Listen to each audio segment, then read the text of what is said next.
This podcast is a member of the Place to Be Nation family. Visit us at placetobenation.com, the only place to be in your pop culture world.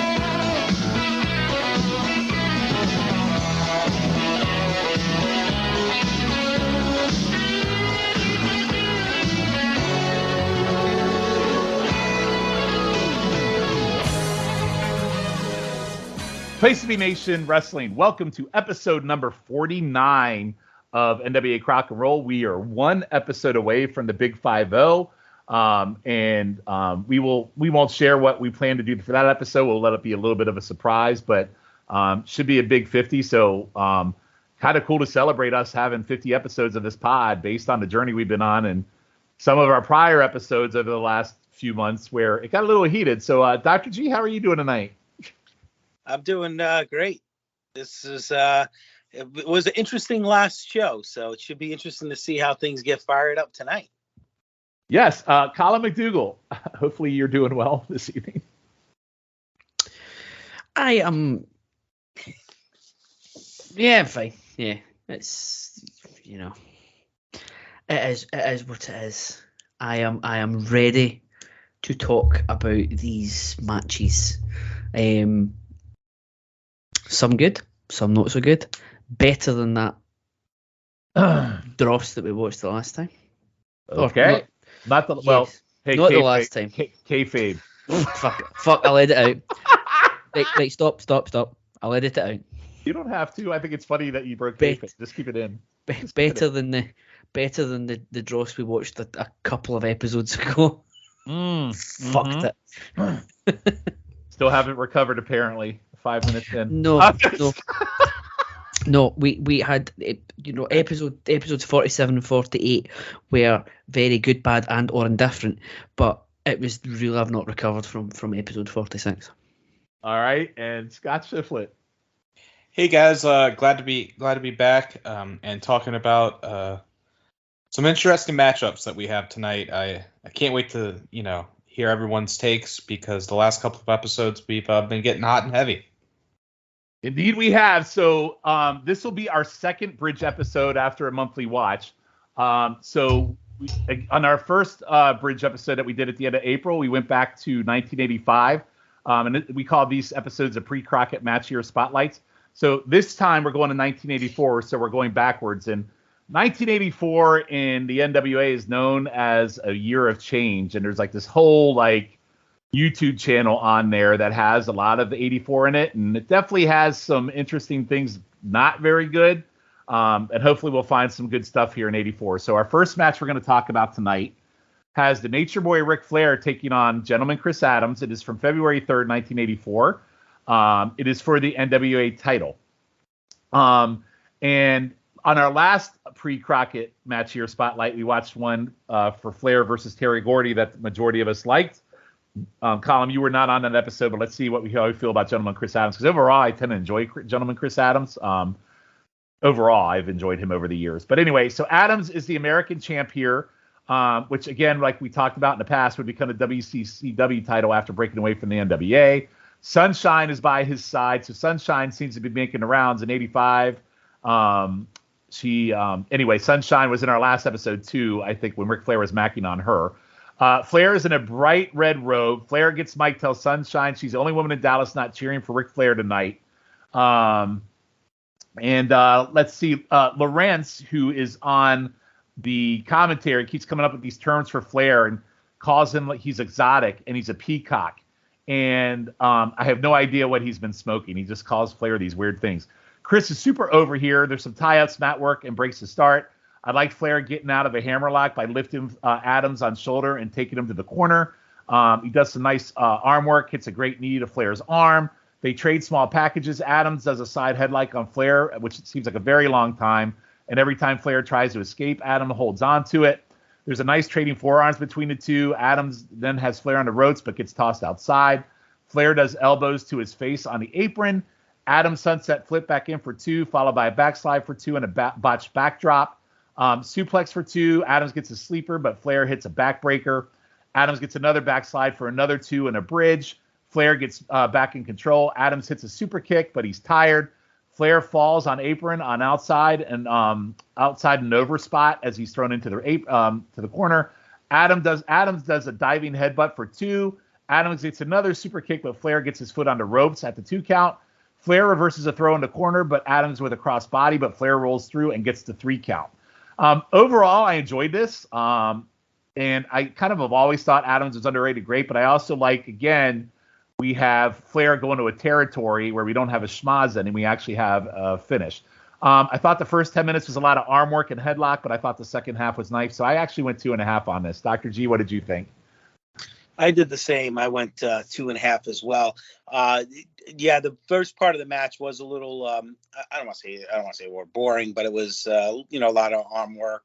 But then the match did pick up, and gentleman Chris Adams has had some good matches. I've seen some good matches with him over the years. He's really, really good heel.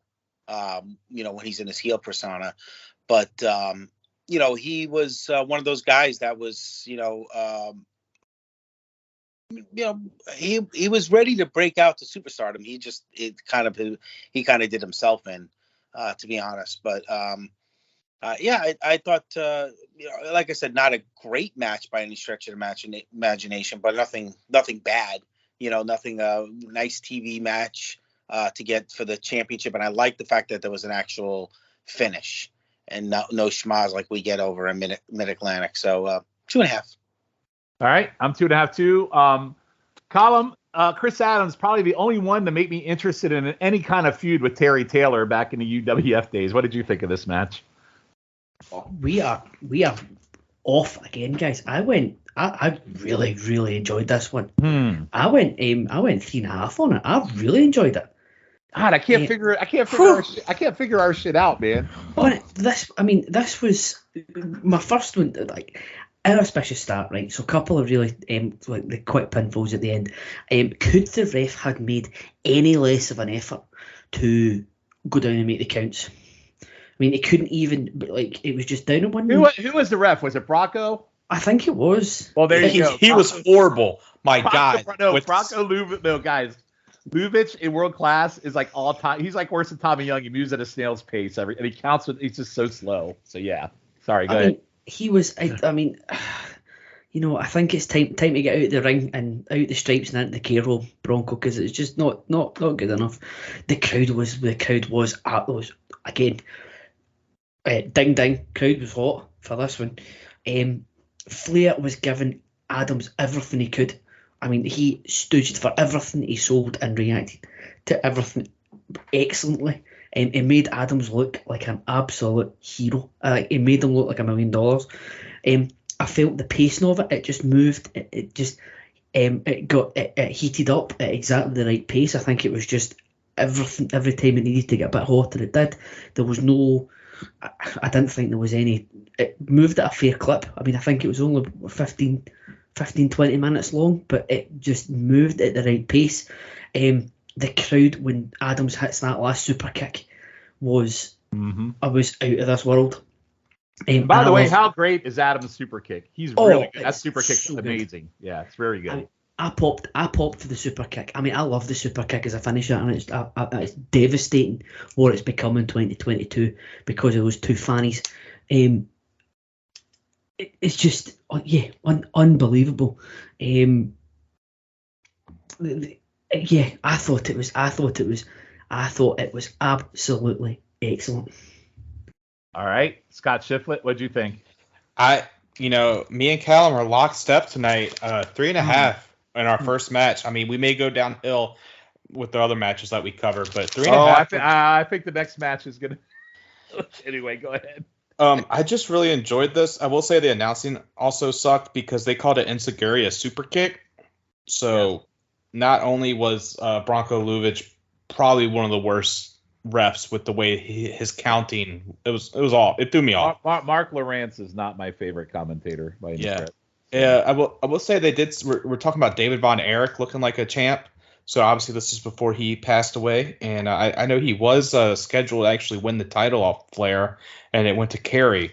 So that's a nice little WCCW is a whole list of what ifs, from the Von Erichs to Gino and even Chris Adams to an extent. So I know he got in some legal trouble, but I was really enjoying, like, I even has here's a note, Callum, just for you, that Adams has a legit super kick, and Flair like still puts over the move because he gets his foot on the ropes. He doesn't kick out; he gets his foot on the ropes, and I just really enjoyed this a lot, and it was I love the finish with like Flair reversing the crossbody block for the win.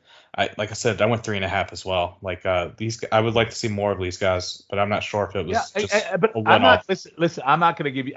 I'm not going to give you guys hell. It's funny that we're so far off.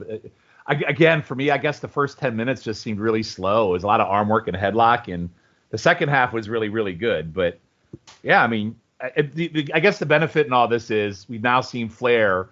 So in our pre-Crockett match year spotlights, this is our second one where we've seen Flair go to world class, and he's had some pretty damn good matches there with clean finishes, which, unlike your biggest gripe, Schiff, in Japan, we never seem to get a clean finish on anything on this show. So it's actually good to see for a change.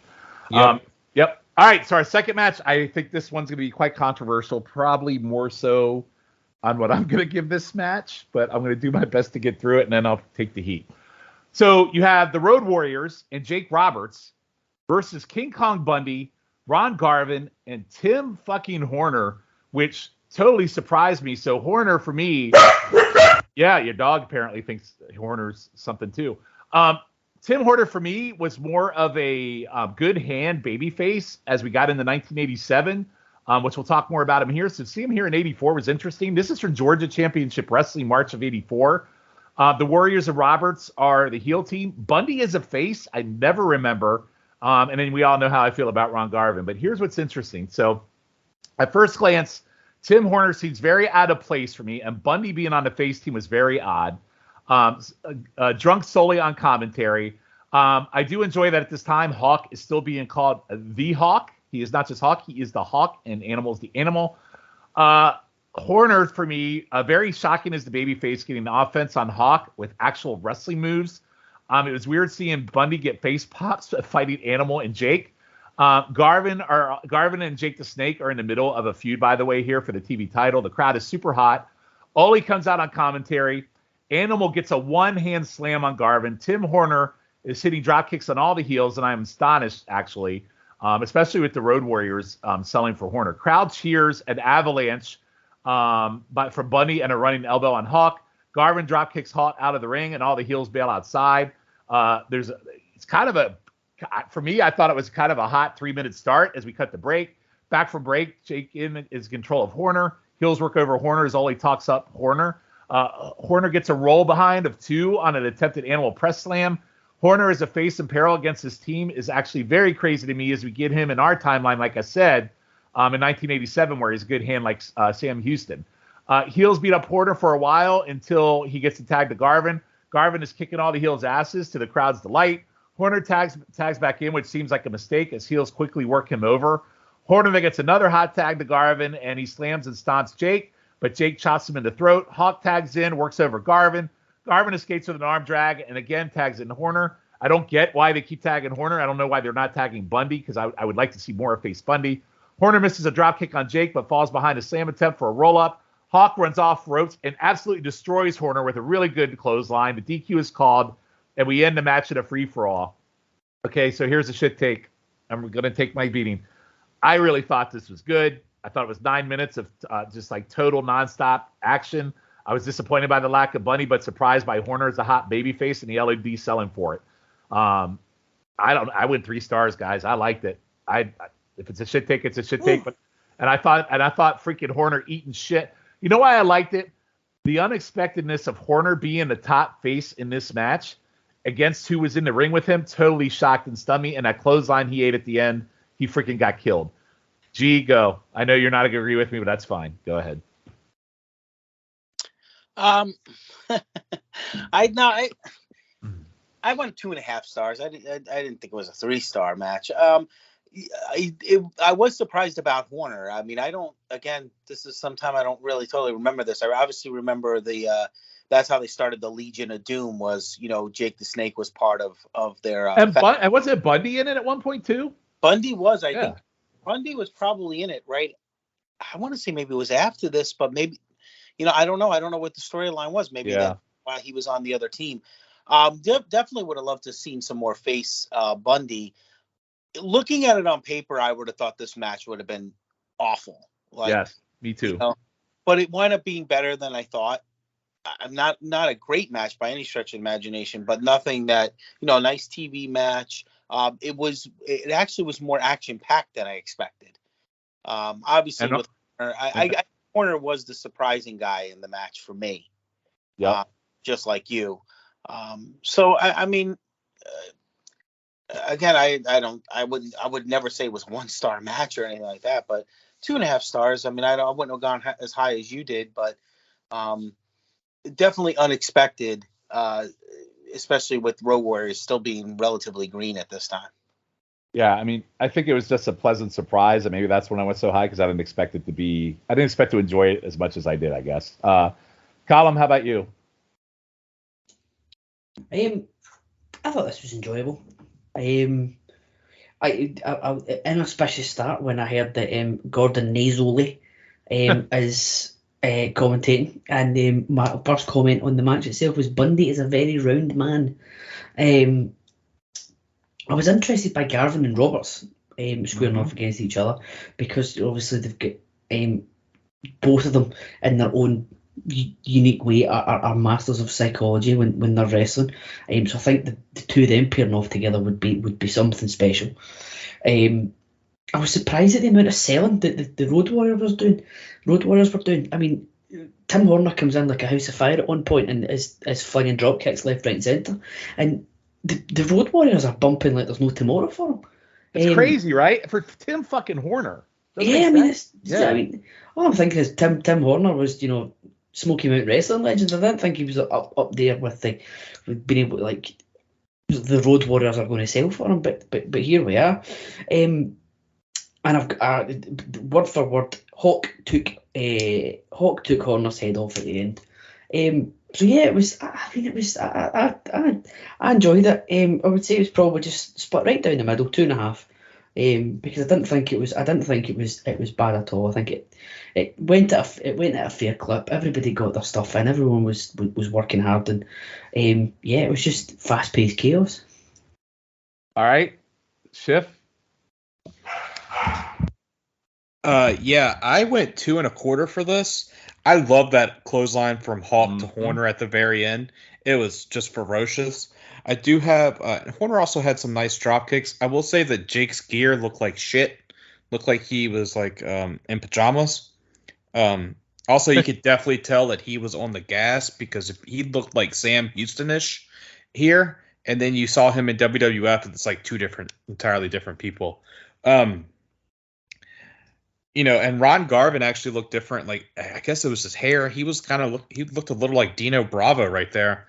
But it's just a basic match. It was weird seeing Bundy as a babyface. I'd only seen him as a heel with WrestleMania 2 and like his run in 1994. But yeah, just 2.25. I love seeing Hawk. Like that clothesline, you guys need to go out of your way to see because he comes off the ropes and just murders poor Tim Horner.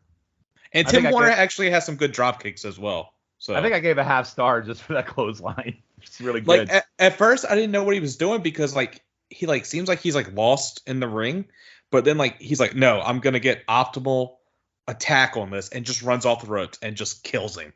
And I thought that was the end with him trying to figure out which way to hit Tim Horner caused the 3 to happen, which might have been the case. I can't tell you who won. I didn't know if it was a schmoz or what. So what if I were to tell you guys that the week after this match, Road Warrior Hawk took on Tim Horner in a singles match and Tim Horner pinned Hawk?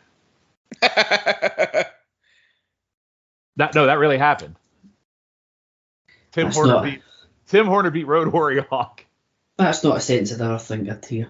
Yeah, so we might have to watch that at some point, but that's just unbelievable to me. Tim Horner in '84, right? Again, like Dr. G said, I had no concept of Tim Horner pre-'87, so it's pretty crazy. All right, our third. So we've had two decent matches to kind of ease into this podcast. Now we're our third match. We're going to Worldwide Wrestling. This is 1984. I don't know have the exact date, but it's Adrian Street, who I believe we've watched once on this show, and we all quite enjoyed, I think, the match he was in. Colin, do you remember who that was against? Because I know it was during our summer off from Peacock, and I don't remember who he faced. Do you? I want to say Paul Ellering, but I could be very, very wrong.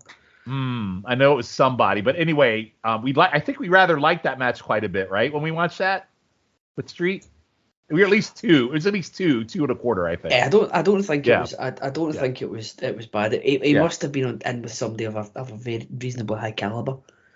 All right. Well, tonight we have Adrian Street, who I've had no memory whatsoever of ever being in the NWA, the Mid-Atlantic territory in 1984, taking on staple-hated Jimmy Valiant on this show, which again, just on paper, looks like it would be a complete disaster. So anyway. Street is out with Miss Linda, looking very outlandish. And, Street's character in Mid-Atlantic is very interesting to me because he's a very WWF New York character, and Mid-Atlantic doesn't really quite seem fit the mold. David Crockett's on commentary, and crowd absolutely loses its shit for Valiant to the point where I can't even hear the commentary, which is, I just don't get it. So apparently the purpose of this match is for Jimmy to get the dress he carries out onto Street. And Street is very upset about the dress because Jimmy is swinging it around in his face and doesn't appreciate it very much. We get a side video of the crowd of them cheering Valiant, which again is like this little box at the end where it's like picture in picture of the crowd just going shit crazy for Valiant that Crockett absolutely leads into. At this point, a lot of Street skipping to avoid Valiant. Crockett talks about all the makeup to distract his opponents to think about something else. Valiant finally connects with the right hand after 4 minutes of bullshit. Crowd reacts to this like Valiant has just had the greatest match of all time. Valiant goes behind with a waistlock, and Street escapes by wiggling his ass into Valiant's crotch. And I would be lying to you if I didn't laugh as Street celebrates this. Valiant gets a full Nelson, then turns and butt bumps Street to the outside. Street then gets a full Nelson, then tries to do the same thing, but Valiant moves on the butt bump, and then Street falls. Street then comes back in and beats up Valiant. Linda pulls Jimmy's hair on a ref distraction. Valiant gets a sleeper, and he gets Street to the mat and pins him at 6:45 with a sleeper. He goes to put the dress on. Linda is in and hits Valiant with her pocketbook. Then they beat up Valiant and put the dress on him. Jimmy hawks up and clobbers Street, then elbows Street out of the ring and rips the dress off as the heels retreat. I am going to reserve comment. I'm going to Colin first.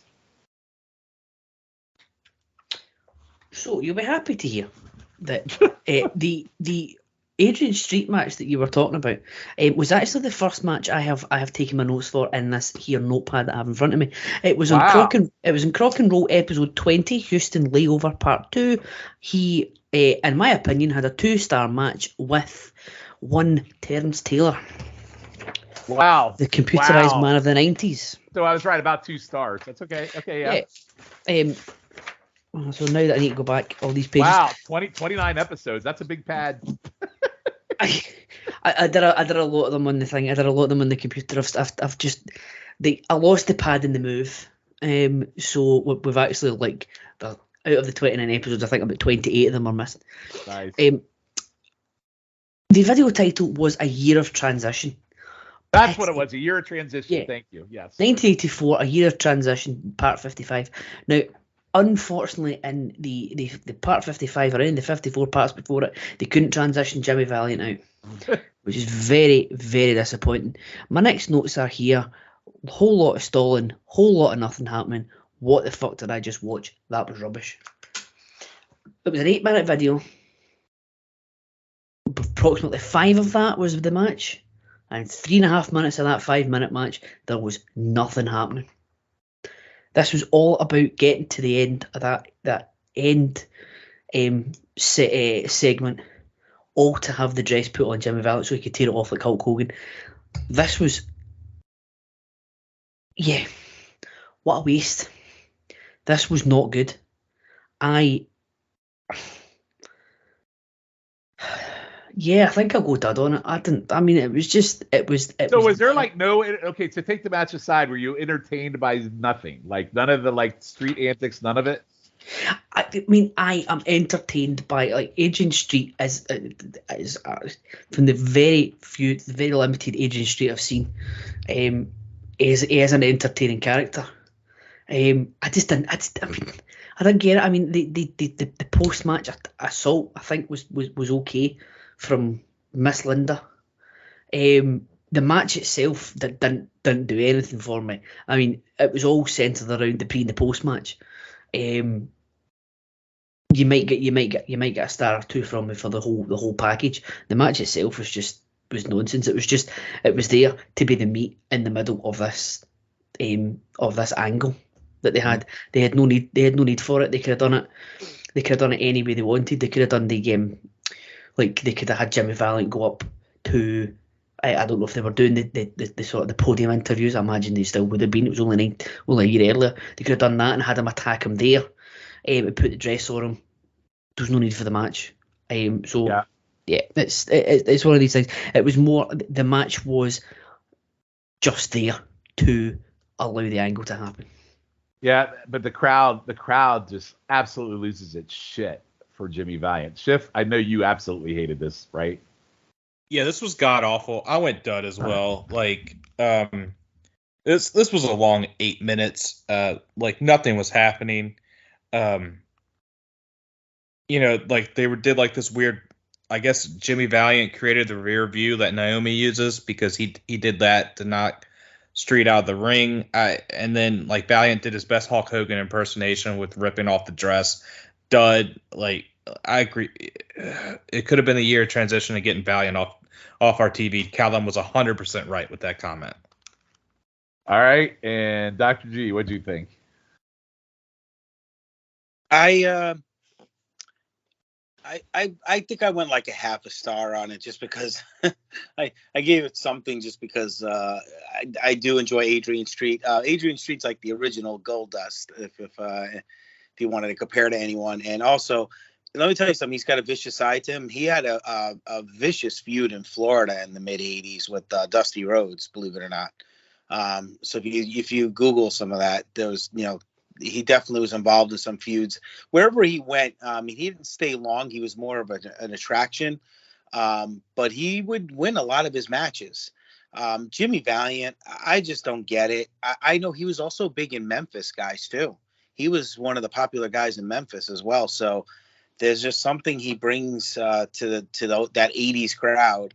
The match was kind of nothing to me. Like Callum said, you could probably just done the actual storyline without even having to have the match. But maybe it's just because of Jimmy Valiant and we've just seen so much crap from him that we're just tainted a little bit. But I just, there wasn't anything that was that enjoyable. So I'm assuming, Shawn, that you did like this a little bit. Okay, so let me get some clarity. The match sucks. Okay.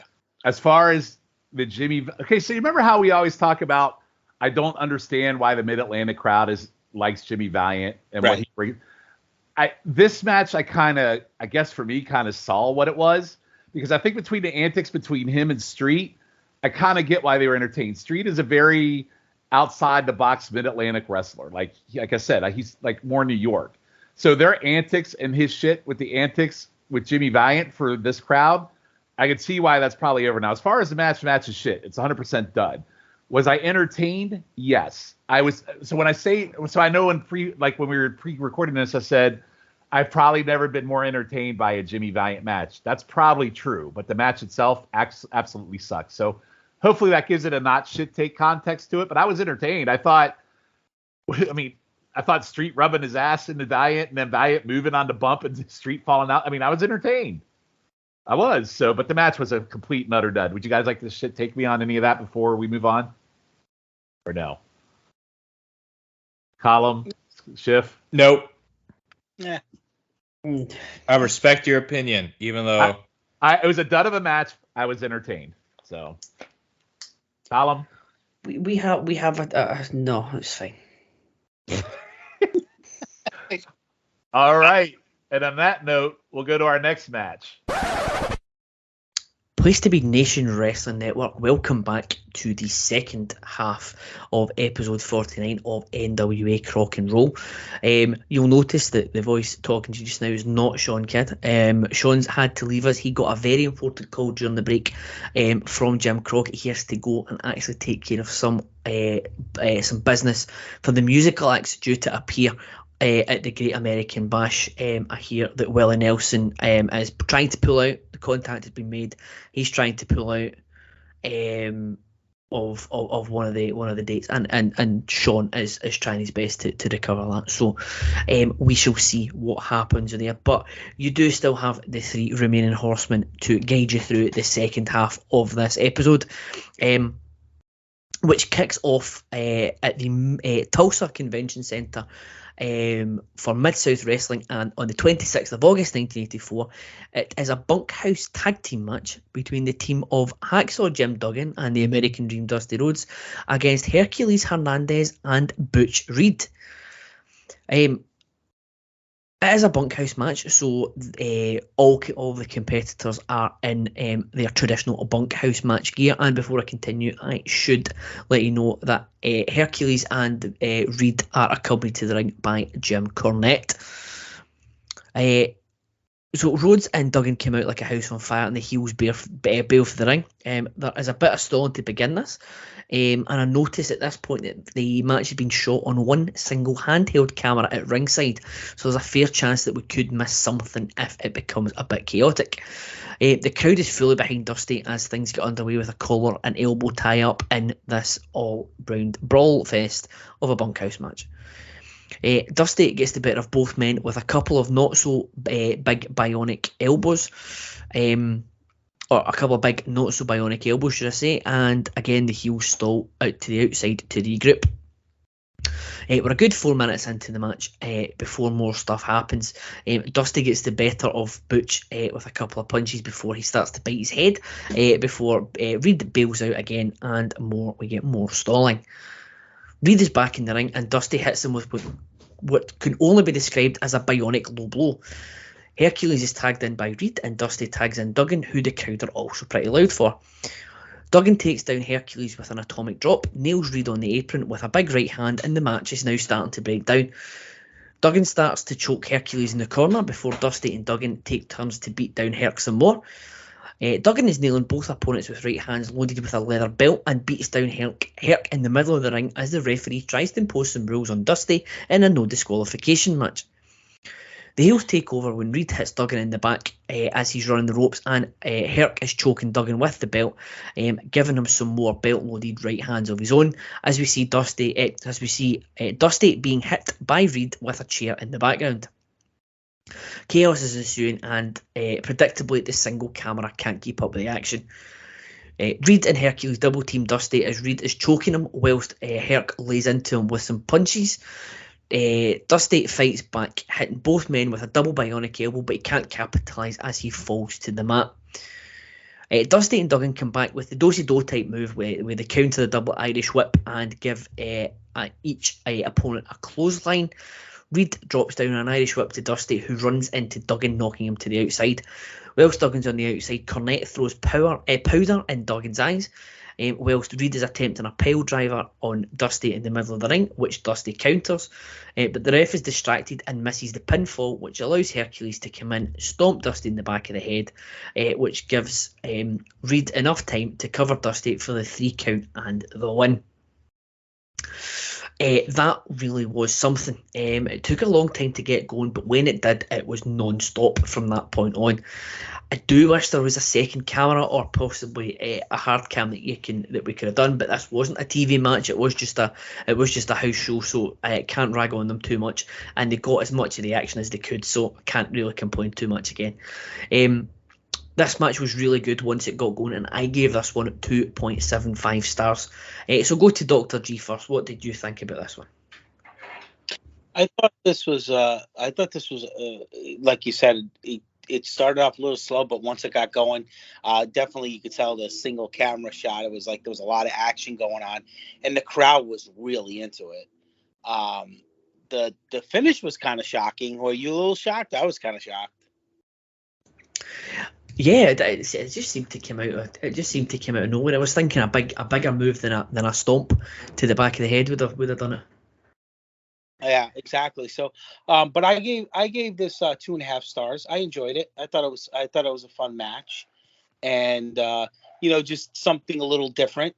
Seeing Hacksaw and Dusty teaming together was kind of interesting. Yeah, no, I like the action, and I just to me, when a crowd's into it, that really helps make the match, I think. Because you kind of get caught up in the moment of it. So, but like you said, a little slow to start out, but once it got going, it was a lot of action.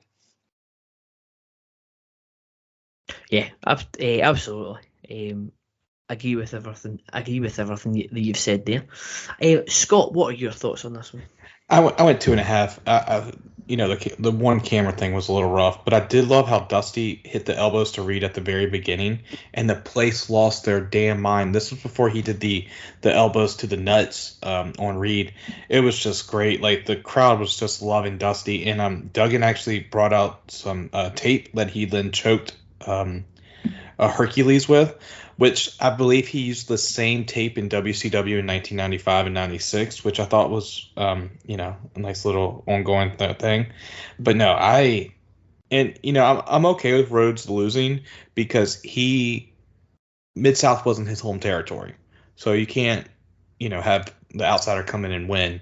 So I was okay with them losing, and they did it, even though there was no DQ via nefarious means. But this was just a fun match, and them shooting from like 3/4 of the ring aside, it was a very good match, and I would just go out of your way to find this match.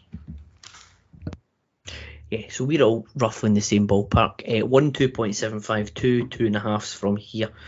And Shawn, before he left, has left his ratings as well, and he went 2.5 on this one as well. And I totally get your point that you made there, Schiff's a good point that you made, that they're not going to. Dusty was the only person that was realistically going to lose. It's not his home territory, and certainly if the heels are going to win, they're not going to pin Duggan and keep Dusty strong, as he's only there a bit part, and Duggan's one of their main attractions. So, yeah, good shout on that one. So we move from one tag match to another. The next match we're looking at is the team of Manny Fernandez and Buzz Taylor against Black Bart and Dory Funk Jr. With JJ Dillon at ringside. Now, this match is from the USA All-Star Wrestling Volume 1 tape, and it is from a worldwide taping, but I cannot for the life of me find any other information on this match from either Cage Match or History of WWE.com. One of the teams comes out to Footloose. I can't imagine it's Black Bart and Dory Funk Jr. Manny gets proceedings going with his usual fast-paced style on Black Bart, who tags in, almost immediately tags in Dory Funk. Manny then tags in Taylor, who Funk doesn't want any part of, so he tags right back out to Bart. Taylor takes both men down with successive scoop slams as Bart and Funk head to the outside to regroup. Black Bart tries to tag Dory in from the floor before the ref tells him, no, you cannot do that. And not even Tommy Young's bullshit stretches as far to let somebody on the floor tag in their tag partner. Dory and Manny are in, and Funk is in control with punches in the corner before Hernandez counters an Irish whip with not one but two flying burritos. Dory throws Manny to the outside, which allows JJ to put the boots to Manny, and subsequently allows Funk and Bart to get the beat down, as Tony and David hype up a match between Sergeant Slaughter, Don Cornado and Magnum TA versus the Russians, which sounds like an interesting match to say the least. Funk and Bart continue to work away over Manny until Manny starts raging bullying up on Dory and fights back with multiple karate chops until Dory hits a back suplex for the double down.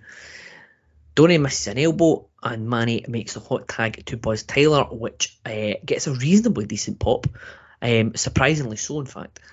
Bart is down after he misses a charge in the corner, which allows Dory to... Buzz is down as he misses a charge in the corner, which allows Dory to lock in the spinning toe hold, and he grabs the rope for leverage. We get a Tommy Young bullshit alert as he takes it upon himself to kick Dory's hand off the rope as opposed to counting him out and disqualifying the man. Buzz takes Dory down with a shoulder tackle and then runs the ropes as if... runs the ropes as if to wind up for another tackle until JJ lowbridges him, which results in the DQ. Chaos ensues both match with Manny taking both Dory and JJ down, with JJ selling the flying burrito like absolute death. Meanwhile, Bart and Tyler brawl on the outside. This was passable. It was decent enough. It wasn't awful, and it was nice to see Dory Funk as well on the pod. So I'm not going to complain there. As I say, decent enough TV match, and I have gone the Gentleman's 2 on this one. So I'll go to you first, Mr. Scheffler. I really enjoyed this match. I went 2.5. All right. Yeah, I was shocked. I really thought I would be the low man on this. But I loved Raging Bull. He was going crazy on Bart, and for anyone that listens to the PTBN YouTube Roulette podcast, we call Dory Funk DMV Dory, and I just love seeing DMV Dory not moving at the slow speed that I'm talking with right now, and it was nice. And I noticed that Tony said that Dory is the master of Oriental style of fighting at one point.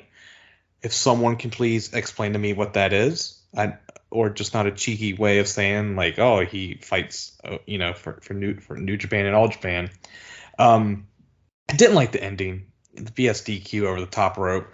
I remember as a kid, I thought that was real cool, something that set WCW and NWA apart from WWF. But that's the most chicken shit rule that they had to basically get someone out of it, and it just pisses me off. Like, because this was a fun match, and I don't know if you guys realized, it was JJ at ringside with Black Bart and Dory, right? Yes. Okay, I just want to make sure I had that correct. But it's just crazy. I know, like, we had talked on previous episodes how he was with other wrestlers, but I didn't know that he was slumming it with Black Bart and DMV Dory. So, no, it was a fun match. Like, I love seeing Raging Bull. He's someone who I thought, after seeing him in a bunch of matches, he could have been, like, just above, like, at the same level as Jimmy Garvin, as Dr. G said last episode, of, like, upper mid-card or mid-card, but he just seems to be a jobber to the stars, sadly. But he's a lot of fun, and the crowd was really behind him. Oh yeah, he is excellent. Yeah, when we first, if you think back to when we first started, JJ, look where JJ is now. JJ started this our journey. He had Buddy Landell, he had Black Bart, and I think he either was just about to kick Ron Bass to the curb or already had, shortly before our timeline, kicked Ron Bass to the curb. And to think he's now with the Four Horsemen is quite the year for Mr. Dillon. It's quite the upgrade. It certainly is. So we have a Gentleman's 2. We've got a 2.5, and we have got what did you give it, Dr. G? Make it 2 Gentlemen's 2. 2 Gentlemen's 2. Yeah, I the match was okay. Raging Bull obviously I think was the star of the match. JJ Dillon, by the way, yes, he used to manage Black Bart actually in Florida as well. Ron Bass and Dory Funk, I think. Dory used to come in and out of Florida as well. So, so he has some history with these guys. But he definitely upgraded. Oh, absolutely. But no, I mean, the action was pretty good. I mean, like I said, it kept you intrigued. Buzz Tyler, he just seems like he's just one of those guys that are like just to the actual territory, the Carolinas. I think like that's his main, where he, I guess if you want to say, made his name. I would have loved to see Raging Bull with a different partner, but and then Black Bart is Black Bart, and Dory Funk. I agree with you. Sometimes Dory Funk could be slow and plodding, and but there are times when Dory Funk will put on a great match. You know what? He was a great wrestler. It's just that he just did a style that he was not like his brother. He just did a style that was more slow paced. But Yes. Gentlemen. No, that's fair. So 2 gentlemen's 2, a gentleman's 2.5, and a 2.25 was given by Shawn. I find it quite funny that we've finally seen Buzz Taylor. I think he was Mid-Atlantic champion for a good the first 6 months of our timeline, and I think we only saw him once on the Great American Bash '85 as like the third man in a 6-man tag match. So the mystery man Buzz Taylor reveals himself. So we move on now to the final match of the episode. It is another tag match, and this is from, I believe, Mid-Atlantic Championship Wrestling television show on the 20th of June 1984. It pits Mark Youngblood and the Renegade against Ivan Koloff and Don Cornado for the NWA World Tag Team Championships, and this is a no disqualification match.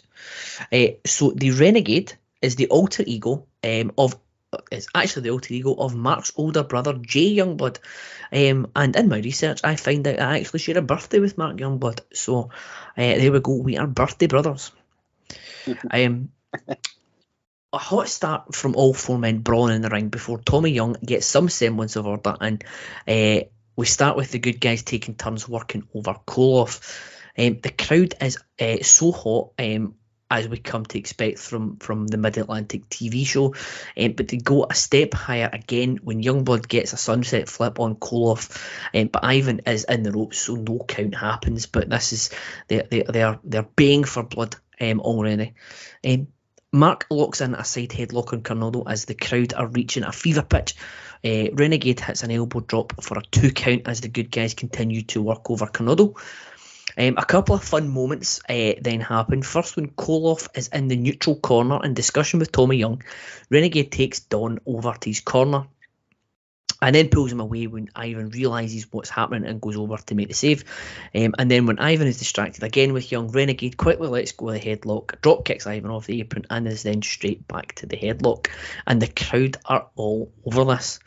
Youngblood is then tagged in and repeats the first spot, and again the fans are all over the fact that the faces are outsmarting the heels. Cornado finally manages to fight back and almost takes Youngblood's head off with an absolutely disgusting clothesline. Both men make the tag, first with Don making the tag to Koloff, and then just as Ivan is getting to Youngblood, he tags in the Renegade, and my god, that pop. Renegade has the upper hand off the hot tag and hits Ivan with a drop kick and a bulldog before both men end up down when they knock heads in the middle of the ring, and this allows Koloff and Cornado to take over. We almost get a Tommy Young bullshit alert as Cornado blatantly throws Renegade over the top, which he must have seen at least out the corner of the eye, but it's at this point Johnny Weaver reliably tells us that this is a no DQ match and therefore it is as legal as a headlock, as a great man once said. Koloff and Cornado take turns putting the boots to Renegade before Koloff locks in a sleeper hold. Renegade looks to be passing out and Koloff covers him for a 2 count. The Renegade gets a brief hope spot with a couple of chops, moving out the way of a Koloff corner charge and rolling away from an Ivan elbow drop, but it is to no avail as Ivan locks in a bear hug. The crowd were ready for the comeback and the hot tag there, and they're just getting more and more behind the Renegade, and the crowd are again reaching a fever pitch here. Eventually, the Renegade starts to bite Ivan's head in an attempt to get out the hole, but Cornado attacks him after a blind tag. The crowd at this point are ready to explode, and if and when the Renegade can make that tag.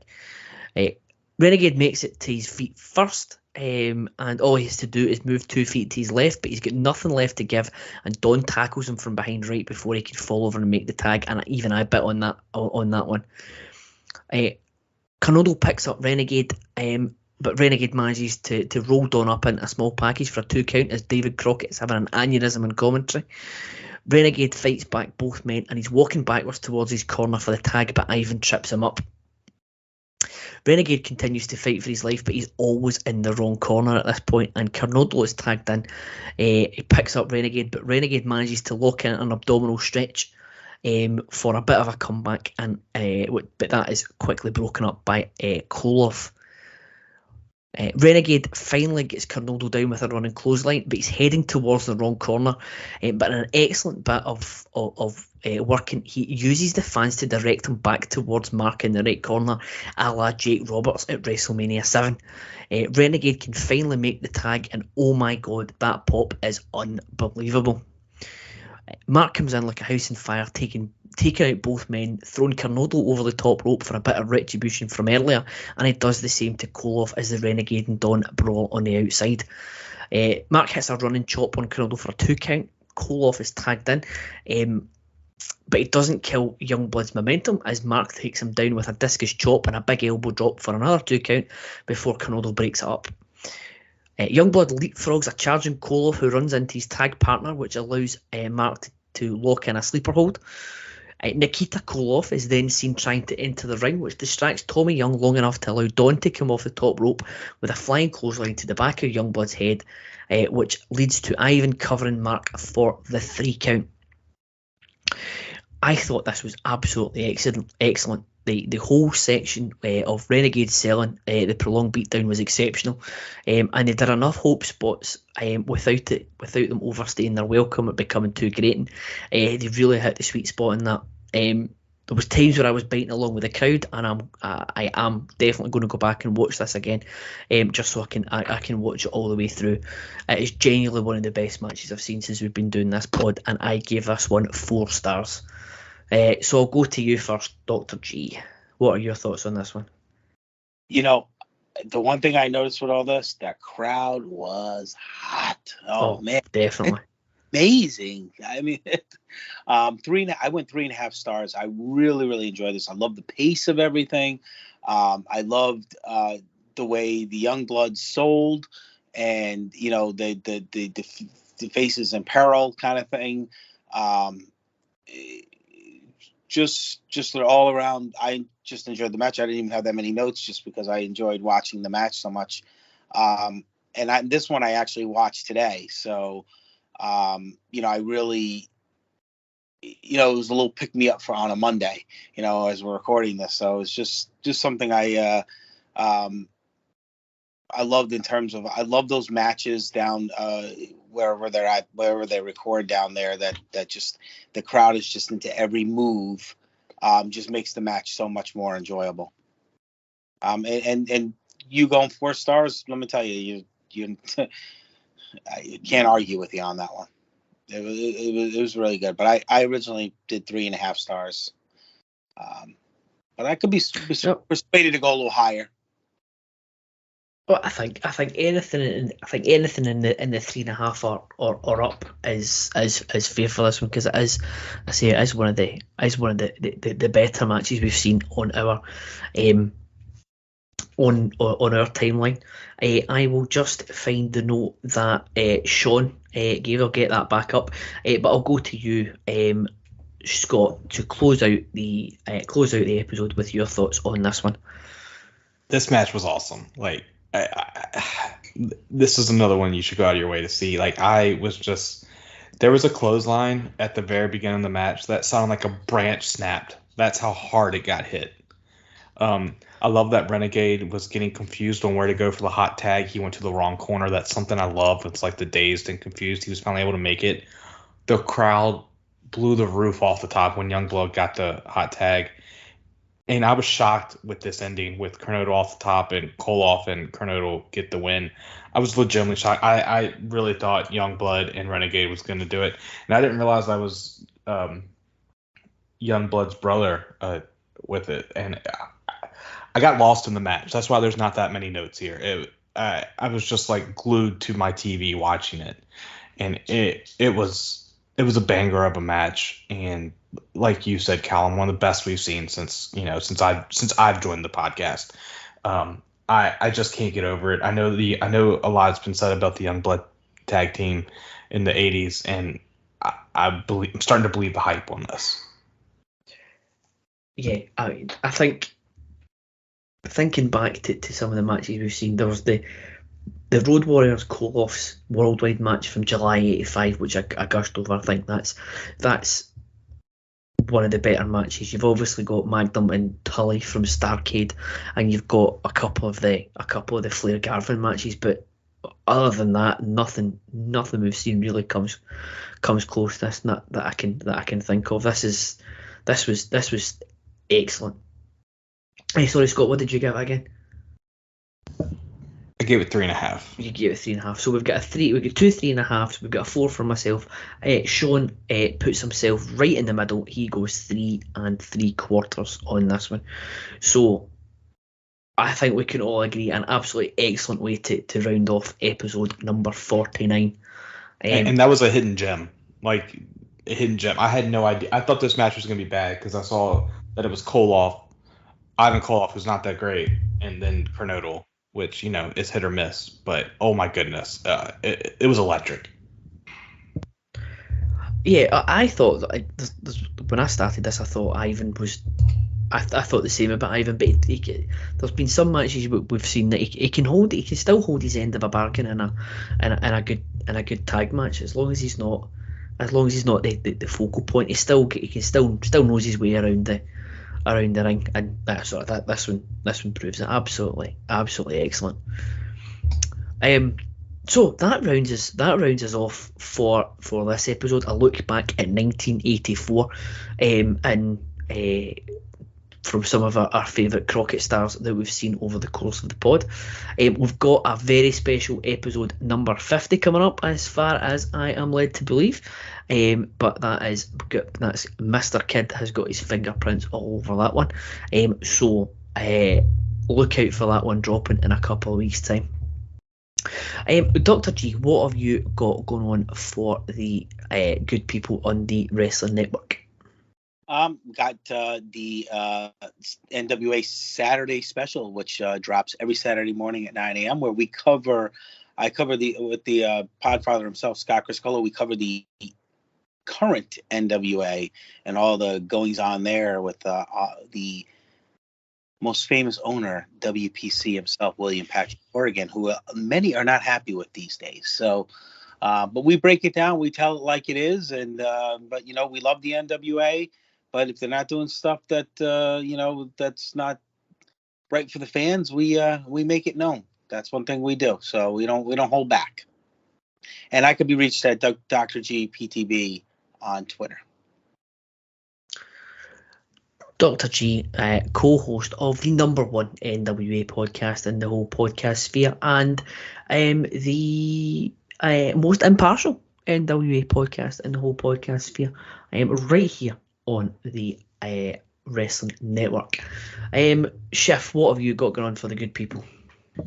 Just check out all the podcasts here on the Wrestling Feed, the Pop Feed, and the No-So Feed. Everyone's cranking out great material. But yeah, it's just been a fun summer. It's been hot, but the content we're dropping is even hotter, and I can be found on Twitter at Scott_Shiflett. Excellent stuff. And for me, you can hear me on Wrestling's Chicken Salad. You can hear me on the Starflation podcast, the Special Relations. We are due to come back anytime now. With the grand comeback from our paternity leave hiatus, and please, if you could like, follow, subscribe any and all of our streaming accounts, twitch.tv/PlaceToBeNation, PlaceToBeNation, all one word, on YouTube, facebook.com/PTBN Live, and at PTBN YouTube on Twitter. It would be greatly appreciated. But that's all we've got for episode 49. We'll be back with, as I said, the very special episode 50 in a couple of weeks' time. And then episode 51, we get cracking with June of 1986 and the run-up to the Great American Bash Tour that is coming up in July. So if April and May are anything to go by, June should be another absolute banger of a month, and we hope that you'll come along on the journey with us starting on episode 51. But until then, we will see you in 2 weeks for our 50th episode.